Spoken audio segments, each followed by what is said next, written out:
दोस्तों नमस्कार। जैसा कि पिछली कई वीडियो में हमने धर्म के बारे में चर्चा की,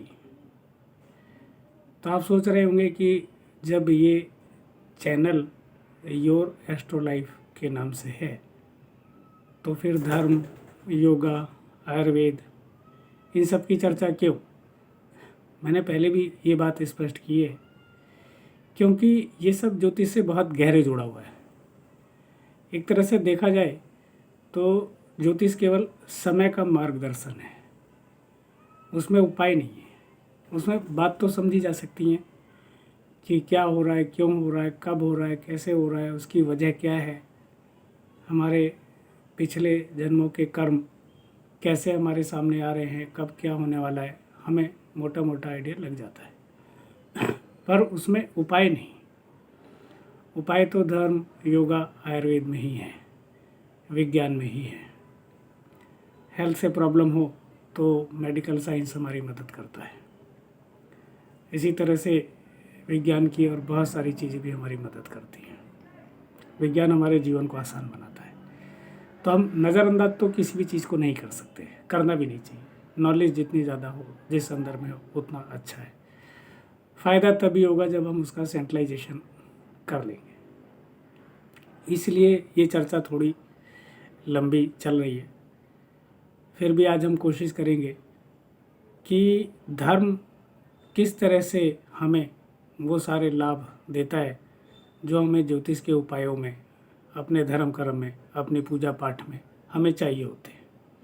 आज हम इस चर्चा को पूरा कर लेंगे। तो आइए अब ये चर्चा शुरू करते हैं। दोस्तों, हमें जो है एक उदाहरण लेना पड़ेगा और उसके गुणों को ईश्वरीय गुणों से जितना हम जान समझ सकते हैं तुलना करके देखना होगा। तो हमें थोड़ा आसानी से समझ में आ जाएगा कि हमारी धार्मिक यात्रा कहाँ शुरू होगी और कहाँ से ख़त्म होगी। तो दोस्तों, उस एग्जाम्पल में हम गुड़ को लेते हैं। गुड़ सभी खाते हैं, गुड़ सभी जानते हैं और गुड़ की मिठास भी सभी के अनुभव में है। अब बात समझने वाली ये है कि जब वैज्ञानिकों ने इसमें खोजा या आयुर्वेदाचार्यों ने इसमें खोजा तो उन्होंने ये बताया कि भाई इसमें आयरन है, कैल्शियम है, फास्फोरस है, ये है, वो है, काफ़ी सारे एलिमेंट बताए। तो इसका सीधा सीधा सा मतलब है कि जिस तरह से अगर इस गुड़ को हम संसार मान लें तो जैसे इसमें तत्व हैं, आयरन, कैल्शियम और बहुत सारे तत्व हैं, इसी तरह से ये संसार अगर गुड़ रूप में हो जाए तो इसमें जितनी भी जीवात्माएं हैं वो सब तत्व की तरह हो जाएंगे। सबको आप तत्व मान लो। अब अगर हम ये कहते हैं कि नहीं, गुड़ की जगह मिर्च, तो बिल्कुल सही बात है। वो उस महाशक्ति के आयाम हैं कि वो गुड़ में भी है, वो मिर्च में भी है, वो मुझ में भी है, वो तुझ में भी है, वो सब में है। गुड़ का एग्जाम्पल मैंने इसलिए लिया कि हम ये समझ जाएं कि जिस तरह से गुड़ में मिठास छुपी हुई है, कहीं दिखती नहीं है। ठीक है, आज वैज्ञानिकों ने एक खोज लिया कि वो मिठास कौन से तत्व में होती है और उस तत्व को निकाल दिया जाए तो पूरा गुड़ मीठा नहीं लगेगा। लेकिन अभी ऐसी तो फैसिलिटी हमारे पास नहीं हो पाई कि हम अपने अंदर से उस महाशक्ति को निकालने के बाद हमें नहीं पता कि हम जीवित बचेंगे या नहीं। तो इसलिए हमारे लिए ये समझना आसान हुआ कि जिस तरह से गुड़ में मिठास है पर हमें दिखती कहीं नहीं, और उसको देखने, जानने, समझने के लिए हमारे पास एक ही इंद्रिय होती है, जबकि हम 5 ज्ञानेंद्रिय रखते हैं, लेकिन उन 5 में से एक ही ज्ञानेंद्रिय होती है जो उसके बारे में हमें इन्फॉर्म करती है, बताती है कि हाँ इसमें मिठास है। बाकी 4 ज्ञानेंद्रियाँ नहीं बताती। ठीक इसी तरह से वो जो महाशक्ति हमारे अंदर है, तो उसको जानने समझने के लिए भी हमारे अंदर कोई तो ज्ञानेंद्रिय होगी। वो इन ज्ञानेंद्रियों से तो नहीं पता चलेगा। हाँ, ये ज्ञानेंद्रियाँ सहयोगी जरूर हो सकती हैं, उस दरवाजे तक छोड़ सकती हैं जिस दरवाजे से हम उस मिठास के पास, उस कड़वाहट के पास, उस महाशक्ति के आयामों के पास, उस महाशक्ति के पास हम पहुंच सकें। ये ज़रूर सहयोगी हो सकती है। और फिर अभी कोई ये भी नहीं जानता कि इन्हीं में से कोई एक इंद्रिय हो सकता है हमें पहुंचा दे। ऐसा भी नहीं है कि ये इंद्रिय नहीं पहुंचा सकती, क्योंकि जब वो महाशक्ति गुड़ की मिठास की तरह पूरे गुड़ में शामिल है या पूरे संसार में शामिल है, तो उसको किसी भी कोने से पकड़ लो तो उस तक जाना कोई मुश्किल काम तो है नहीं। लेकिन बस एक बार समझ में जाए कि यात्रा यहाँ से शुरू करनी है और यहाँ पे ख़त्म होनी है।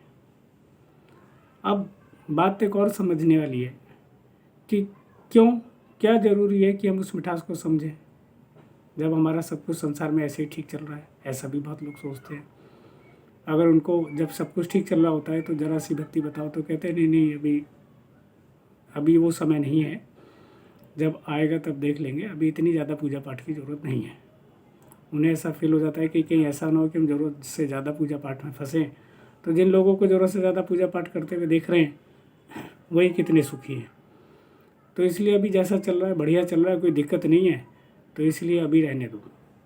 जबकि कबीरदास जी ने बहुत पहले ही बोल दिया था कि दुख में सुमिरन सब करे, सुख में करे ना कोई, जो सुख में सुमिरन करे तो दुख काहे को होई।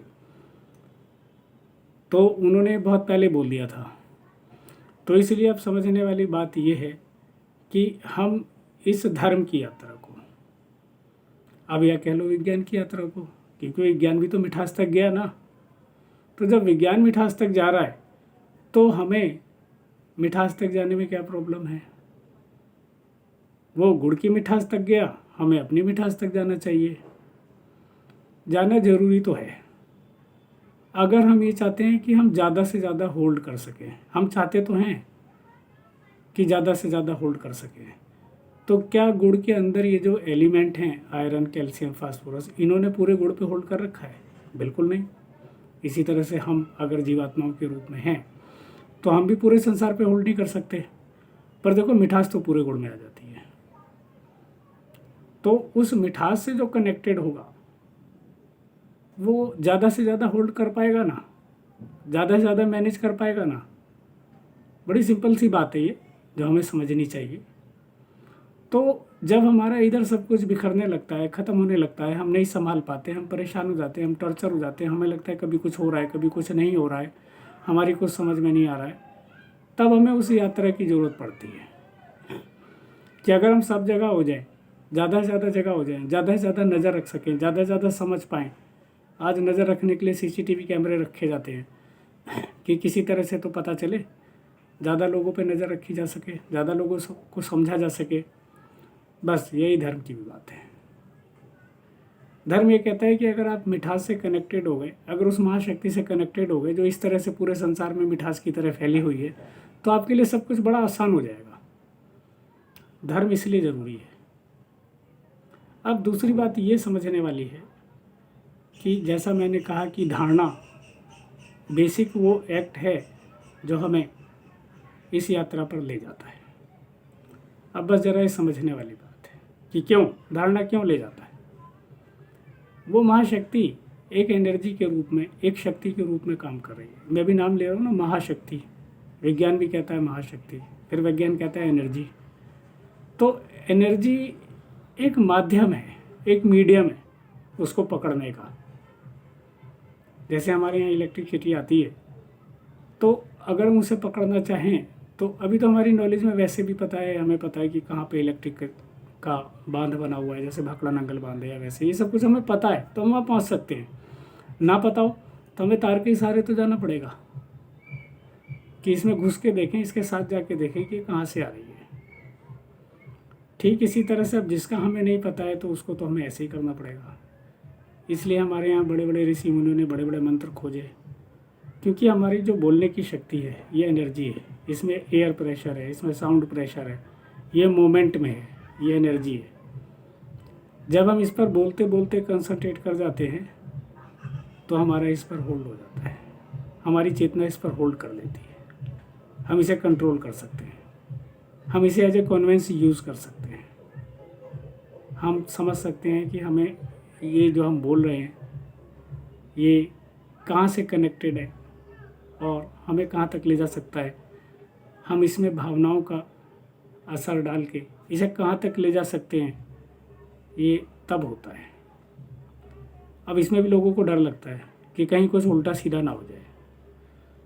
ठीक भी है डरना, मैं ये नहीं कह रहा कि डरना गलत है, क्योंकि अभी हमने बहुत कुछ उल्टा सीधा सोचा हुआ होता है और हमने उस पर बार बार फोकस भी किया होता है। हम बार बार डरते हैं, बार बार टोकते हैं, बार बार रोकते हैं, बार बार बोलते हैं कि ऐसा कर लो नहीं तो ऐसा हो जाएगा। तुम्हें पता है ना, पिछली बार ऐसा हो गया था, उतनी बार ऐसा हो गया था, आगे से ऐसा ना हो, ध्यान रखना। हमसे बड़ा डर डर के संभाल के हम चलते हैं। तो नेचुरली हमारे अंदर नेगेटिव पॉजिटिव दोनों एनर्जी संस्कार के रूप में हमारे अंदर रखी होती हैं। वो कब जाग जाएं, कैसे जाग जाएं, किसी को कुछ नहीं पता। इसीलिए साधना का काल कई बार लंबा होता है कि पहले वो जो उपद्रव हमारे अंदर खड़ा होना है उसे ज़रा शांत कर लो, ख़त्म कर लो। और जब इस बात का पूरा विश्वास हो जाए कि वो शांत हो गया है, ख़त्म हो गया है, ख़त्म नहीं हुआ, चलो शांत तो हो ही गया अंततः, तो अब आप अपनी यात्रा पर आराम से चल सकते हैं, जा सकते हैं। किसी तरह का कोई उपद्रव खड़ा नहीं होगा। इसलिए जितने भी बड़े बड़े महाग्रंथ, महायोगी, ऋषि मुनि हुए, उन्होंने इंसान को बड़ा छोटा सा उपाय और छोटे से समय के लिए करने के लिए बताया। अधिक समय उन्होंने सेवा में लगवा दिया। एक मंत्र दे दिया और कहा कि जाओ गरीबों की सेवा करो और ये मंत्र करो। सेवा का समय ज़्यादा हुआ, मंत्र का समय कम हुआ, क्योंकि उन्हें पता था कि धीरे धीरे काटना है। एकदम से कट गया, हो सकता है इंसान बौखला जाए कि पता नहीं क्या हो गया है, कल तक तो ऐसा फील होता था, आज ऐसा फील नहीं होगा। इंसान हर चीज़ को पकड़े रखना चाहता है, छोड़ना किसी चीज़ को नहीं चाहता। तो कौन मना कर रहा है, आप पकड़े रखो ना, पर मिठास बन के। कोई मना नहीं कर रहा, आपको पकड़ना ही है, आप ही का है सब कुछ, आप ही हो, निराकार ब्रह्म आप ही हो। मैंने पहले ही बोला था, पिछली वीडियो में मैंने टाइम एंड डेडिकेशन में मैंने बोला था कि दुनिया आप ही से है, आप ही की है, पकड़ना आप ही को है, सब कुछ पकड़ना है, कुछ छोड़ना ही नहीं है। निराकार ब्रह्म के रूप में सब कुछ करना है, सब कुछ कर तो रहा है। एक कीड़े के अंदर घुसकर भी कर रहा है, एक मनुष्य के अंदर भी घुसकर कर रहा है, सब कुछ कर रहा है, सब कुछ आपने करना है। तो दोस्तों ये धर्म है। हमें धारणा के माध्यम से, मंत्र के माध्यम से, ध्यान के माध्यम से, पूजा पाठ के माध्यम से हमें उधर जाना है, मिठास की तरफ जाना है, संसार की तरफ नहीं जाना, एलिमेंट की तरफ नहीं जाना, तत्व की तरफ नहीं जाना, आयरन, कैल्शियम, फास्फोरस, फलाना ढिमाका। किसी दूसरी जीवात्मा से हमारा मतलब नहीं होना चाहिए। क्या आयरन का कैल्शियम से, कैल्शियम का आयरन से कोई मतलब है? नहीं, वो हमारे शरीर में अलग अलग जाकर काम करते हैं। किसी का किसी से कोई लेना देना नहीं है। उल्टा मिल जाए तो कुछ गड़बड़ ज़रूर हो जाती है। तो जीवात्माओं का एक दूसरे से कोई मतलब नहीं है, पर उन जीवात्माओं के अंदर जो मिठास है उससे मतलब है, क्योंकि मिठास ने सब पर होल्ड कर रखा है। तो इसलिए असली बात समझने वाली ये है कि जीवात्माओं को नहीं पकड़ना। लोग पकड़े रहते हैं कि उसने ऐसा कर दिया, फलाना कर दिया, धमाका कर दिया, छोड़ते ही नहीं, छोड़ के राजी नहीं, सालों साल याद रखते हैं कि उसने मुझे एक बुरी बात कह दी, आपने मुझे ऐसा कहा था, भूलने को राजी नहीं है। अरे भाई, वो तुम्हारी तरह एक और एलिमेंट है, तुम कैल्शियम हो सकते हो, वो आयरन हो सकता है, मत याद रखो इतना। जाना तो मिठास की तरफ है, होल्ड तो सारा मिठास ने कर रखा है, तो मिठास को पकड़ो ना। तो वो मिठास जिन दिन पकड़ में आ गई, जीवन में मिठास ही मिठास है, पूरा होल्ड हो जाएगा।